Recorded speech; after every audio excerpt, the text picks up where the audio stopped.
puțin de timp și vă spun că de curând am cunoscut în Călăraș un tânăr care a muncit 15 ani în Olanda, s-a întors în țară să facă agricultură. Ei bine, el mi-a vorbit atât de frumos despre Bărăgan, nu știu ce să fac anul acesta, unde să-mi fac concediu, la Amsterdam sau la Dormărunt. Acum 6 luni de zile am cunoscut o familie frumoasă, care după 15 ani de muncă grea în străinătate, s-a întors acasă pentru a face agricultură ecologică la Dormărunt. Dormăruntul nu este o simplă... Constanțean fiind și născut la malul mării, strămutat pe tărâmuri olandeze și mai târziu Bărăganului, pot să spun cu mândrie că de departe acest ținut este binecuvântat de Dumnezeu cu tot ceea ce are el nevoie pentru a deveni un cămin al românului, așa cum fiecare dintre noi și îl dorește. Am început dintr-o joacă, fiind plecați în afară de mai mulți ani, de aproximativ 10 ani, și lucrând în diverse țări din Uniunea Europeană, ca inginer, ca project manager, am avut diverse funcții amândoi în oil și gaz, în petrol și gaze. Ușor, ușor am început să ne gândim cum să facem să investim puțin și la noi în țară. Și am început cât o grădină, cât un teren agricol, în ideea că poate, cine știe, la o anumită vârstă ne putem retrage și putem să facem ceva acolo mai departe. Nu am putut să lăsăm suprafețe mari de teren pe care le-am achiziționat, să le lăsăm arendașilor, să le cultive într-un mod tradițional intensiv, de agricultură intensivă, de folosirea pesticidelor și a insecticidelor, dat fiind faptul că considerăm că se poate face și altfel agricultură. Doi ingineri care au lucrat 15 ani în domeniul petrolului au lăsat aurul negru deoparte, hotărât să se întoarcă la pământ, la un sol curat, la produse sănătoase. Dar nu știau mare despre toate acestea, așa că s-au pus cu burta pe carte. Cred că cel mai mult ne-au ajutat cei din stațiunile de cercetare și am mai întrebat. Nevoia te învață. Aveam de ales între tehnologia convențională și o altă tehnologie și atunci am început să studiez, fiind destul de citit, să spun așa, și că în multe locuri, am văzut și la alții ce fac. Și eu atunci m-am interesat și în România, la Fundulea, exista această tehnologie fără arături, unde domnul Șarpe Mare, avocat al pesticidelor, al erbicidelor, părintele cercetărilor la Fundulea, demonstra cu 20 de ani înainte că și în Bărăgan se poate face agricultură folosind, fără arături, folosind foarte multe pesticide în schimb. Și m-am dus la el, era un bătrânel foarte, foarte vioi, să spun așa, în jur de 80 de ani, și dânsul mi-a spus că nu o să fac nimic dacă nu folosesc multe pesticide. Și eu am spus că o să încerc să ce pot să fac. Și atunci el s-a uitat la mine și mi-a spus: poți să faci un singur lucru. Să ai grijă ca acele plante să fie atât de dese și atât de bine să gestionezi perioada în care le semeni și le recoltezi, încât aceste buruieni să aibă timpul necesar să-ți depășească cultura ta. Tinerii noștri cultivă 70 de hectare cu plante medicinale, in, cânepă, șofrănel, rapiță, grâu. Totul în sistem ecologic. Semințele acestea le-am obținut treptat de-a lungul anilor, semințe de gălbenele, de mușețel, mușețel de la Fundulea, gălbenele din ele de la Fundulea, o parte de la stațiunea de cercetare din Secuieni. La fel și cu celelalte plante pe care le avem, salvie, mai avem în cultură. Avem de salvie, Salvia officinalis și Salvia splendis, pe care o folosim mai mult pe partea cosmetică.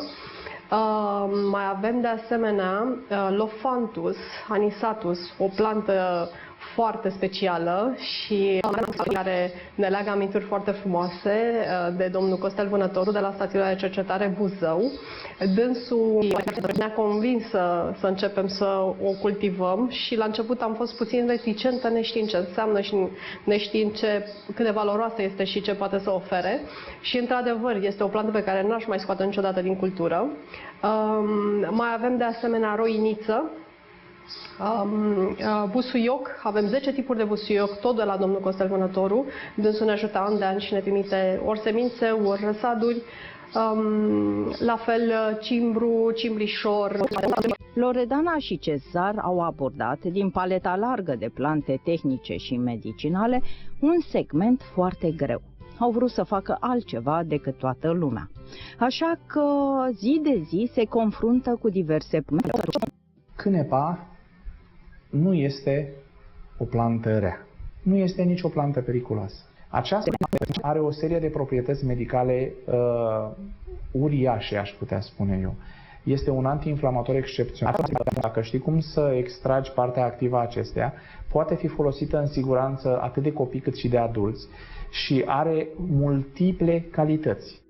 Cu toate calitățile reale ale acestei plante, parcă cineva nu vrea să o mai producem. Procesul de autorizare la MADR a fost un act sinucigaș din partea noastră.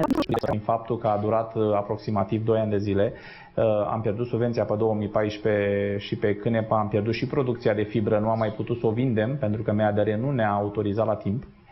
Acest pachet care există de ajutor pentru Cânepă, atât cuplat cât și decuplat, este total nefuncțional. Cerințele sunt imposibil de acoperit, nici la nivel de cercetare, în regim intensiv cu cercetători. Nu poți obține 10 tone de plantă uscată la hectar decât dacă măsluiești într-un fel sau altul aceste documente. Sunt atât de multe condiții și atât de multe prevederi,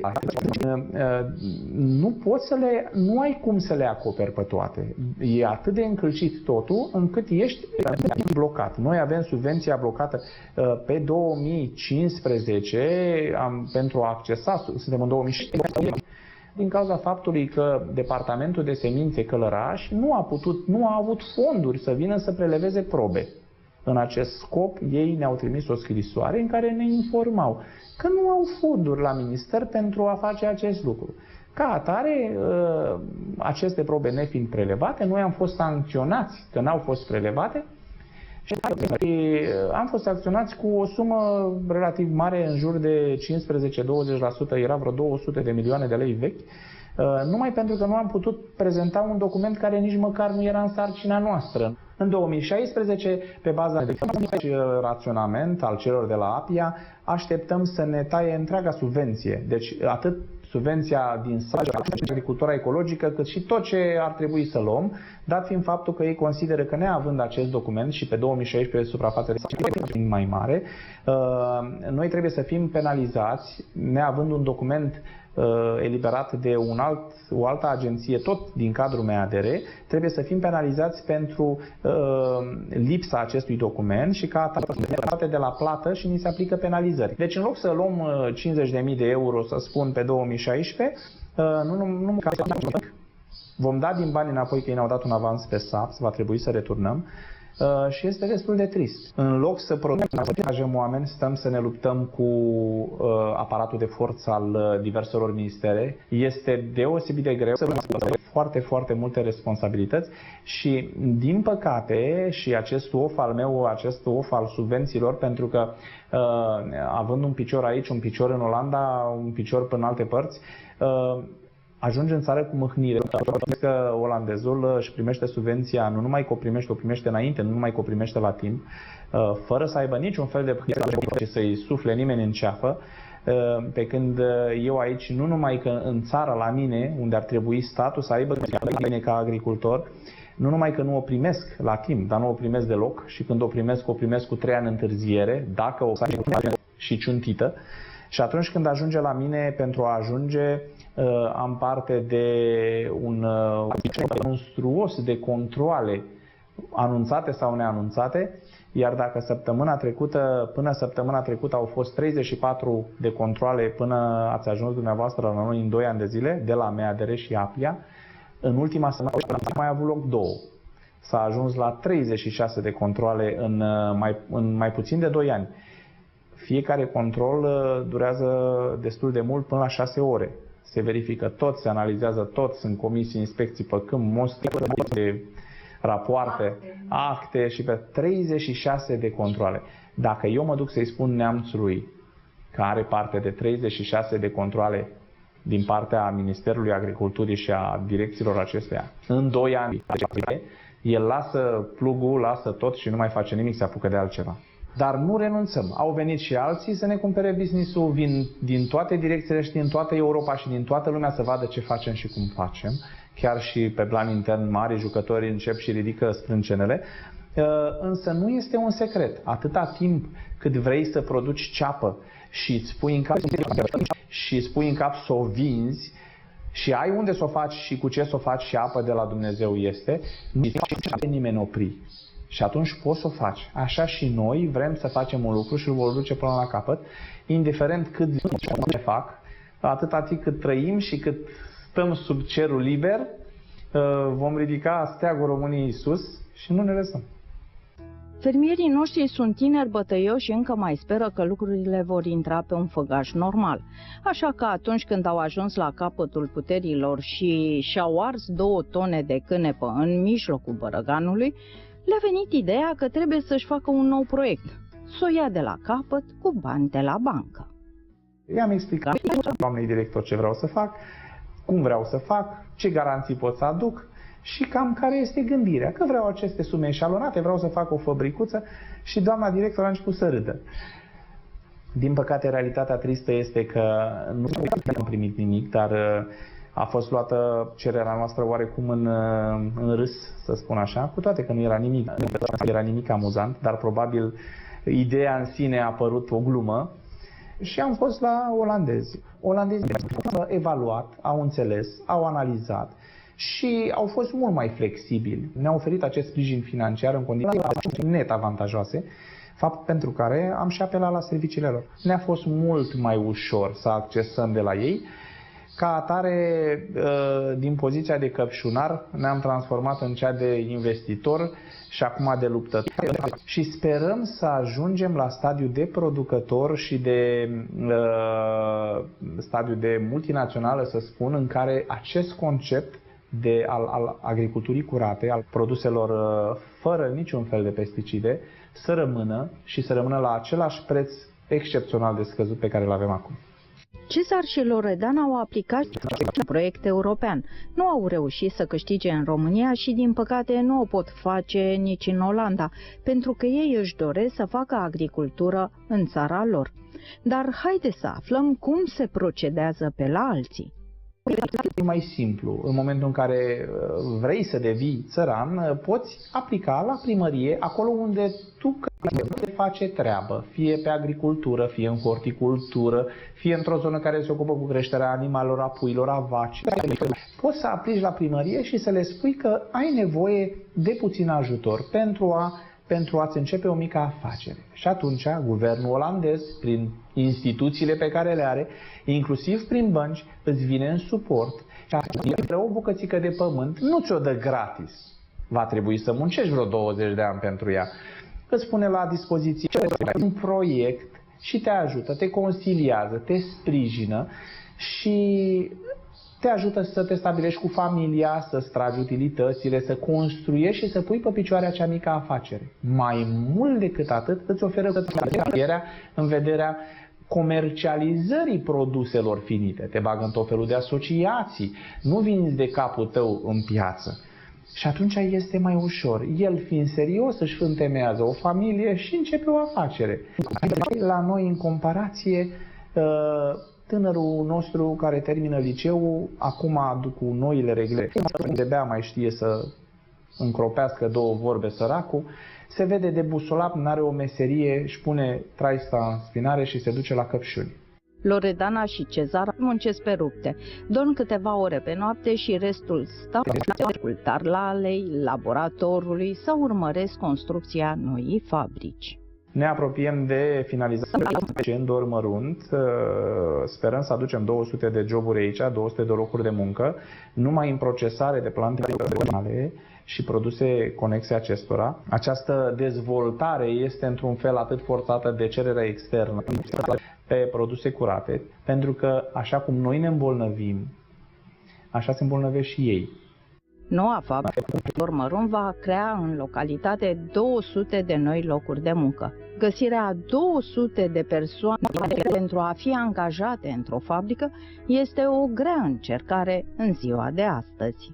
Forță de muncă există, chiar și aici. Însă această forță de muncă migrează zilnic, să spun așa, asemeni păsărilor călătoare, nu cu mașina, fiecare cum poate, pe lungul drum istovitor către capitală, unde acolo fiecare încearcă să-și câștige existența și o face. Noi încercăm să-i răpim de acolo și să-i ținem aproape de familiile lor, de familiile pe care le au, să trăiască într-un mod mai curat, mai prietenos. Să-și câștige aceste 3-4 ore pe zi pentru familie, pentru ei și nu pentru drum. Încercăm să pregătim personal care să intre și să învețe din ceea ce noi facem. Este nevoie de o aplicare, este nevoie de multă răbdare. Majoritatea operațiilor pe care noi le facem sunt manuale. Vă dați seama că toate operațiile necesită un volum destul de mare de muncă și nu oricine poate să facă lucrurile acestea care implică migală, implică o atenție deosebită pentru produsul final. Sper că până în toamnă cei doi vor găsi oameni pentru a porni activitatea la Dormărunt. Și poate cu timpul voi găsi și eu un răspuns la o întrebare care mă frământă. Ce le lipsește oare fermierilor români pentru a se dezvolta în ritmul celor europeni?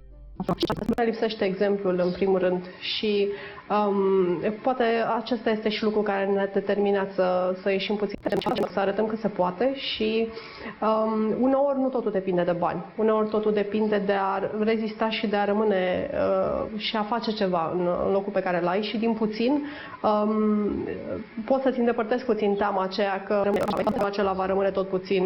Nu este chiar așa și ușor, ușor lucrurile se dezvoltă într-un mod în care câteodată nici nu-ți dai seama. Și atunci cred că se poate. Asta este mesajul nostru. Uneori este dificil, dar cred că se poate. Eu mi-aș dori să în fiecare gospodărie de la noi, că fiecare produce unul o pâine și o vinde din propriul lui grâu, unul că stoarce semințe și vinde uleiul, altul că face covrigei, altul. Dacă am reușit această integrare, ranul s-ar bucura de rodul muncii lui, să-și ia acele semințe, ele și să facă ceva cu ele și să ajungă cu ele la celălalt de lângă el, atunci noi toți o vom înțelege mult mai bine. Noi apreciem produsele române. Să-i susținem pe producătorii noștri.